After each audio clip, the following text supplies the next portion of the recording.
করুণাময়ী থেকে মিছিল করে স্বাস্থ্য ভবন অভিযানে ডাক আন্দোলনকারীদের। একেবারে স্বাস্থ্য ভবনের কাছাকাছি চলে এসেছে আন্দোলনকারীদের এই মিছিলের জন্য করুণাময়ীতে জমায়েত করেন আজকে আন্দোলনকারী চিকিৎসকেরা।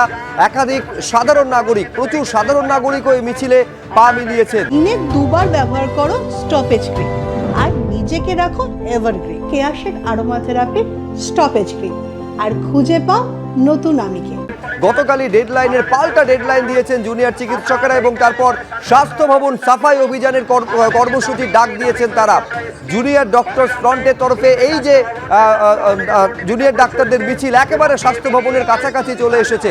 এইটা পুলিশের প্রস্তুতির ছবি আপনারা দেখতে পাচ্ছেন। স্বাস্থ্য ভবনের গেটের কাছে ব্যারিকেড করা হয়েছে। এখানে এসেছেন সবাইকে বলবো অবস্থান করতে এবং নিজের জায়গা করে নিতে। একটু পিছিয়ে গেলে সুবিধা হয়, সামনে বহু মানুষ বসতে পারছে না।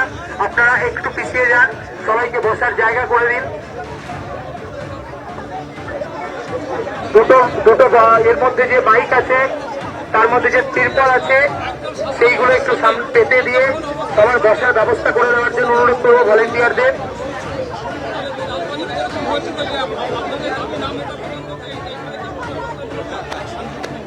দেখতে পাচ্ছেন যেখানে আটকানো হয়েছে সেখানে বসে পড়ছেন জুনিয়র ডাক্তাররা। সরাসরি এই ছবি দেখছেন, ঠিক যেমন ছবি লালবাজার অভিযানের ক্ষেত্রে দেখা গেছিল।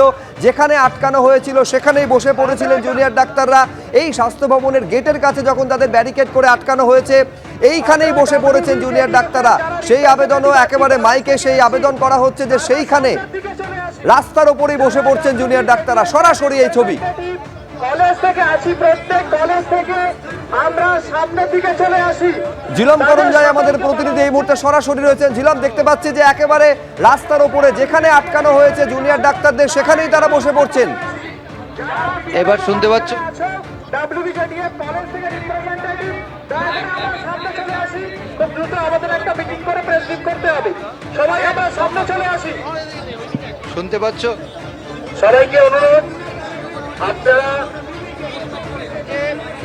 জুনিয়র ডাক্তার যারা তারা এসেছিলেন তাদের মিছিল যেখানে আটকে দেওয়া হয়েছে ব্যারিকেডের সামনেই তারা এখানে বসে গেছেন এবং তাদের বক্তব্য যে যেখানে পুলিশ তাদের আটকিয়েছে সেখানেই তারা বসে যাবেন, সেখানেই অবস্থান করবেন।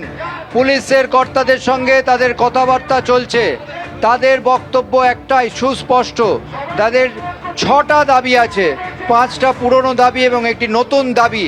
সেই দাবি পূরণ না হলে তারা তাদের এই 5টার পরে যে সময়সীমা বেঁধে দেওয়া হয়েছে সেইটা তারা পূরণ করতে পারবেন না। আর সেই বিষয়ে তাদের দাবি কি সেই বিষয়ে আমরা দেখতে পাচ্ছি জুনিয়র ডক্টরস ফ্রন্টের যারা আছেন তারা কথা বলছেন, পুলিশের যারা আধিকারিক, পদস্থ আধিকারিক যারা এই মুহূর্তে রয়েছেন তাদের সঙ্গে কথা বলছেন এবং কথা বলে পরিস্থিতি কি দাঁড়ায় সেটা এখন দেখার।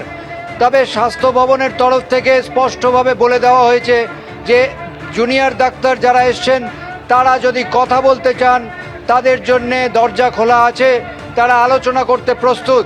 স্বাস্থ্য শিক্ষা অধিকর্তা সকালেই আমাদেরকে সাক্ষাৎকারে জানিয়েছিলেন যে সব রকমের দাবি নিয়ে তারা আলোচনা করতে প্রস্তুত, তবে সব দাবিও তারা শুনবেন তেমনটাই বলেছেন। এখন দেখার যারা আন্দোলনরত জুনিয়র ডাক্তার যাদেরকে স্বাস্থ্য ভবন থেকে 100 মিটার দূরত্বে আটকে দেওয়া হয়েছে সেখানে তারা ইতিমধ্যে অবস্থান শুরু করেছে। পুলিশের কর্তাদের সঙ্গে কথা বলে তারা কি সিদ্ধান্ত নেন নিশ্চয়ই আমাদের সেদিকেও নজর থাকবে। এই যে কথাবার্তা জুনিয়র ডাক্তারদের প্রতিনিধির সঙ্গে পুলিশের চলছে সেখান থেকে কোন সিদ্ধান্তে তারা বেরোন এবং ততক্ষণ পর্যন্ত একেবারে স্বাস্থ্য ভবনের গেটের কাছে যেখানে আটকে দেওয়া হয়েছে জুনিয়র ডাক্তাররা ত্রিপল পেতে সেখানেই বসে পড়েছেন। এই মুহূর্তের বড় খবর, সন্দীপ ঘোষ সহ 4 জনের কাউকে হেফাজতে চাইল না সিবিআই।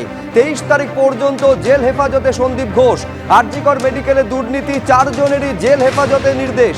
পরে প্রয়োজন হলে হেফাজতে যাওয়ার আর্জি জানানো হবে বিশেষ আদালতে, জানালেন সিবিআই এর আইনজীবী। ভবিষ্যতে রায় কি হবে তা এখন থেকেই ঠিক করতে চাইছেন, তখন কি পরিস্থিতি হবে সেই বুঝে নির্দেশ দেওয়া হবে।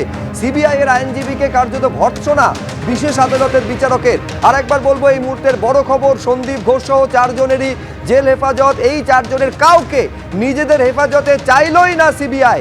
আর একবার আপনাদের বলবো আরজি করে যে দুর্নীতির অভিযোগ, যে দুর্নীতিতে সন্দীপ ঘোষকে গ্রেফতার করেছিল সিবিআই, তারপর 8 দিনের সিবিআই হেফাজতে নির্দেশ দেওয়া হয়। আজকে যখন পেশ করা হয় 4 জনকে, তাদের হেফাজতেই চাইল না সিবিআই।